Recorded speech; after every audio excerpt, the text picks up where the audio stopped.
నమస్తే. ఓం శ్రీ గురుభ్యో నమః. ఇంతకుముందు ఒక ఆసనం మార్జలాసనంతో నడుము నొప్పికి సంబంధించిన వివరాలు తెలుసుకొని, అలాగే మార్జలాసనంతో ఎలా తగ్గించుకోవచ్చు అని తెలుసుకున్నాం కదా. ఇప్పుడు మళ్ళీ దానికి సంబంధించి దగ్గర అలాంటి ఆసనమే వ్యాఘ్రాసనం ఒకటి ఉంది. సో వ్యాఘ్రాసనతో సేమ్ దాని తర్వాత మీకు టైం ఉంటే దాని తర్వాత కూడా ఇది ఇట్లా కంటిన్యూ చేసుకోవచ్చు. ఇప్పుడు ఈ ఆసనం ఎలా చేయాలి? వ్యాఘ్రాసనం అంటే టైగర్ అనమాట, మార్జలం అంటే పిల్లి, టైగర్. ఈ రెండు ఆసనాలతో మనం బాగా నడుము నొప్పిని తొలగించుకోవచ్చు, అలాగే నడుముని బలంగా పెంచుకోవచ్చు. వ్యాఘ్రాసనకి ముందుగా నెమ్మదిగా వజ్రాసనకి రండి. సైడ్ ఇలా వజ్రాసనకి వచ్చి కాస్త రిలాక్స్ అవి శ్వాసలు తీసుకొని నెమ్మదిగా ముందుకి ఇట్లా పక్కాలి. సేమ్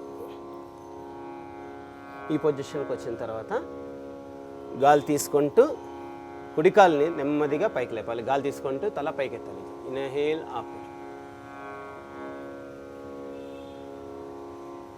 గాలి తీసుకుని ఇట్లా పైకి నెమ్మదిగా గాలి వదులుతూ రెండు ఫోర్ హెడ్ అంటే తల మోకాళ్ళు టచ్ అవ్వాలి. ఇట్లా ఇట్లా రెండు ఒకటికొకటి టచ్ అవ్వాలి.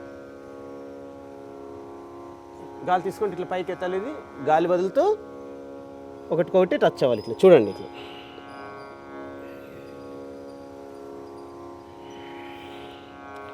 కొంచెం వేగం పెంచాలి.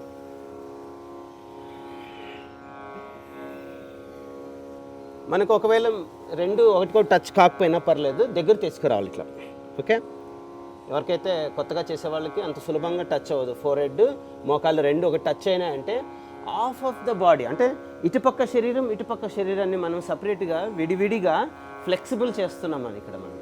సో చూడండి, మనం ఇప్పుడు లెఫ్ట్ లెగ్తో స్టార్ట్ చేద్దాం. మళ్ళీ ఇంకొకసారి ఇన్హేల్, శ్వాస తీసుకుంటూ లెఫ్ట్ లెగ్ పైకి ఎత్తాలి. అలా ఇట్లా పైకి తీసుకోవాలి. గాలి తీసుకుంటూ పైకి ఉండాలి. ఇట్లా మళ్ళీ గాలి వదులుతూ రెండు దగ్గర తెచ్చుకోవాలి. ఒకటికొకటి ఇట్లా టచ్ అవ్వాలి. ఇక్కడ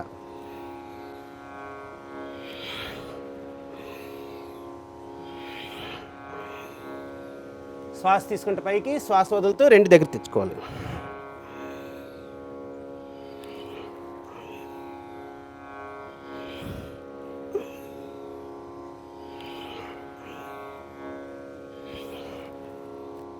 నెమ్మదిగా కాస్త ఉండాలి. కాస్త శ్వాసలు తీసుకుంటూ గమనించండి. తల వంచుకోండి కాలంటే, మీరు ఫ్రీగా ఉండండి. ఇట్లా ఇది వ్యాఘ్రాసన బేసిక్ మనం చేసింది. ఇప్పుడు ఇంకొకసారి చూపిస్తాను చూడండి.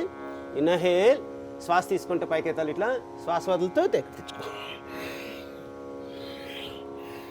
చూడండి, హాఫ్ ఆఫ్ ద బాడీ. మనం ఎప్పుడైతే ఇట్లా కాలు పైకి లేపుతుంటామో ఇక్కడంతా మనకి సాగుతుంది. మీరు ఎక్స్పీరియన్స్ అవ్వచ్చు. మీరు చేస్తున్న కొద్దీ ఇలా చేస్తున్నప్పుడు ఇట్లా ఇక్కడ సాగుతుంది. మళ్ళీ ఇక్కడ కూడా తయ్యి, లోయర్ బ్యాక్, హిప్ అంతా బాగా చాలా టైట్ పట్టేసింది, అంతా ఫ్రీ అయిపోతుంది మీకు ఒక్కసారిగా. అంతా ఏదైతే నెగిటివ్ ఎనర్జీ ఆగిపోయి ఉంటుంది అక్కడ, సర్క్యులేషన్ అంటే బ్లడ్ సర్క్యులేషన్ సరిగ్గా లేక అంత నెగిటివ్ ఎనర్జీ ఫామ్ అయిపోతుంటుంది. బ్యాడ్ బ్లడ్ అనమాట, అది త్వరగా వెళ్ళిపోతుంది. మళ్ళీ ఇలాగే సేమ్ చూడండి.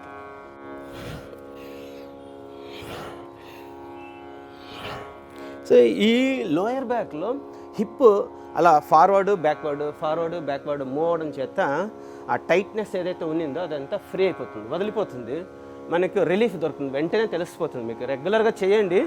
వారం 10 రోజుల్లోనే, అంటే మీకు సంవత్సరాల తరబడి ఏదైతే సతాయించిందో నడుము నొప్పి సులభంగా ఈ రెండు ఆసనాలతో, వ్యాఘ్రాసనం, మార్జలాసనంతో తొలగిపోతుంది.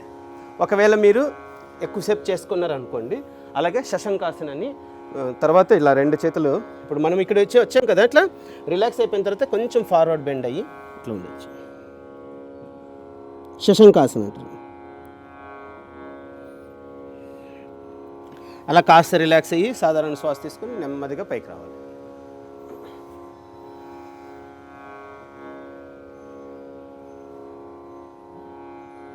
ఓకే, వ్యాఘ్రాసనం సంబంధించిన బెనిఫిట్ మనము తెలుసుకున్నాం కదా. రెగ్యులర్ చేసుకోండి. ఎంటీ స్టమక్తోనే చేసుకోవాలి ఇది కూడా. సరేనా? మళ్ళీ నెక్స్ట్ టైం ఇంకొకటి తెలుసుకోండి.